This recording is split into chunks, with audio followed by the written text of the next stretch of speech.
All right, hello students. Today we're going to talk a little bit about the lead up to the Cuban Missile Crisis. And to kind of get us started here, let's just do kind of a review of some of the stuff that has happened between 1950 and 1962. Of course, you've got the development of the Cold War.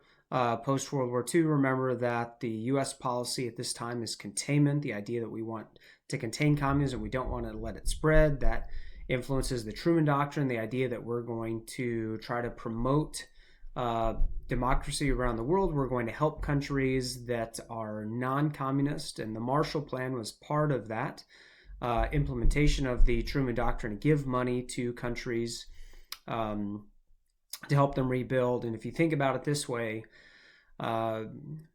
if we are helping and giving money to countries to help them rebuild after the war, they are less likely to adopt any sort of political economic system that the United States doesn't agree with, i.e.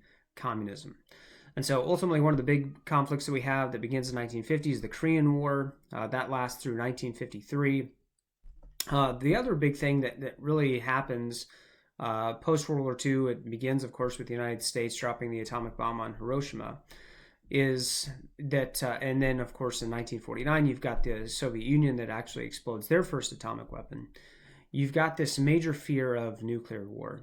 And we kind of see that, even during the Korean War, how General MacArthur wanted to use the atomic bomb on China as kind of to kind of get back at them for helping the North Koreans.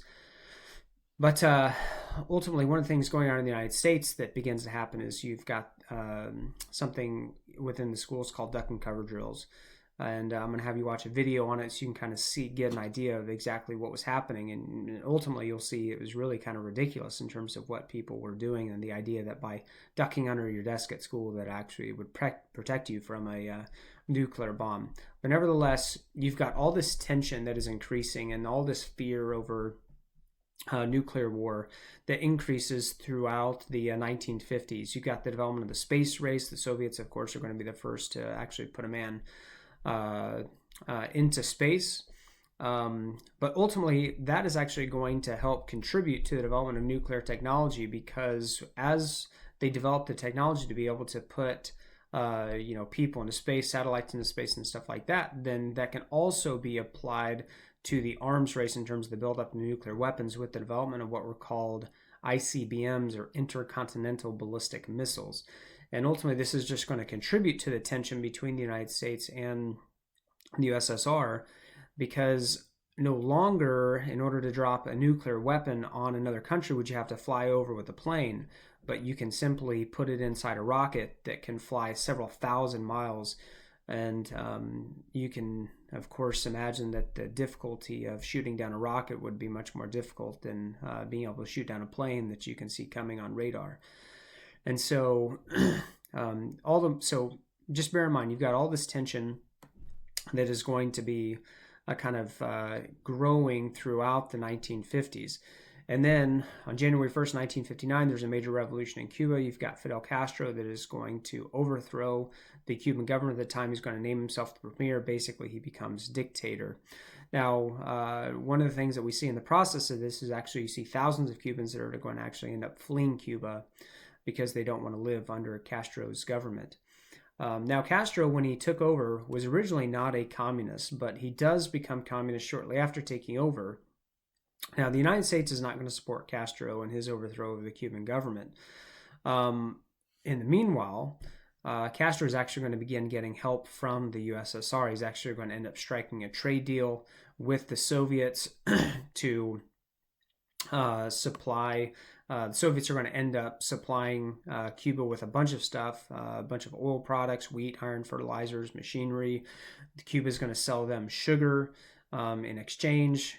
Soviet Union is also going to agree to give Cuba basically a very large low-interest loan. And so it shouldn't be surprising that not long after this, Castro is going to end up coming out and declaring himself a communist. And as you can imagine, the United States doesn't like this, especially given the fact that Cuba is only 90 miles off the coast of the United States. And so one of the things that the CIA begins to do once he declares himself a communist is they actually begin to make plans to infiltrate Cuba to attempt to assassinate Castro.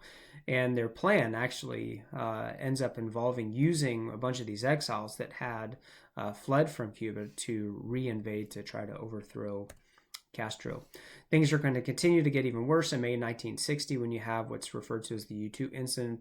It's basically a U.S. reconnaissance plane that was flying over the Soviet Union, ends up getting shot down. The American pilot ends up getting captured, being put on trial, threatened with execution for espionage. And this is going to be a very tricky situation for the United States, but ultimately we're going to end up brokering a deal. We had a political prisoner as well, somebody we expected to be a Soviet spy. And so we end up exchanging prisoners. So we kind of get out of that mess, but nevertheless, tensions still remained high. Then later in 1960, Castro is going to end up nationalizing all U.S. businesses in Cuba for really quite a long time. Probably close to 100 years at this point. The United States had hundreds of millions of dollars invested in the Cuban economy and businesses in Cuba. And when Castro nationalizes those businesses, what it means is that the Cuban government ends up taking over those businesses. So they take away the private ownership, and they are now owned by the Cuban government. This is certainly going to upset the United States.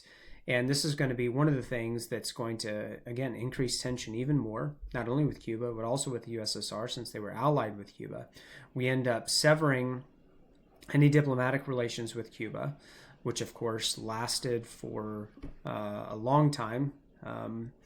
Ultimately, Castro is seen as an enemy of the United States. And so at this point, the current president, Dwight D. Eisenhower, essentially ends up agreeing to this plan to try to reinvade Cuba to overthrow Castro.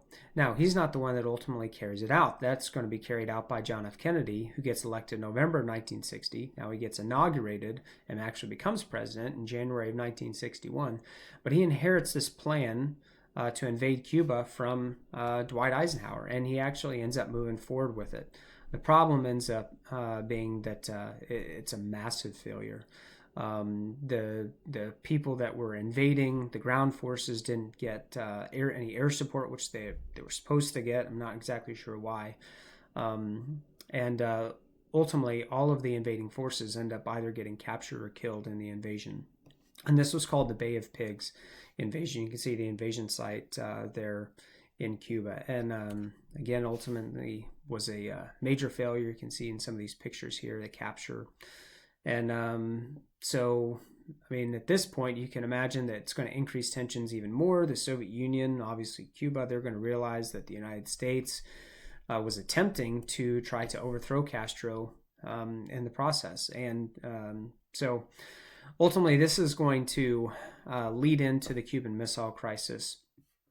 So in 1962, the United States is going to discover that the Soviet Union was actually placing some of these ICBMs, these intercontinental ballistic missiles, in Cuba aimed at the United States. There was supposedly they were just to be for defensive measures, but of course you can imagine that the United States really didn't buy that argument. And so ultimately, this is the closest point that we've ever come to nuclear war. And so I've got a number of videos that you guys are going to watch to really understand the full scale of the crisis and exactly what happened. So enjoy.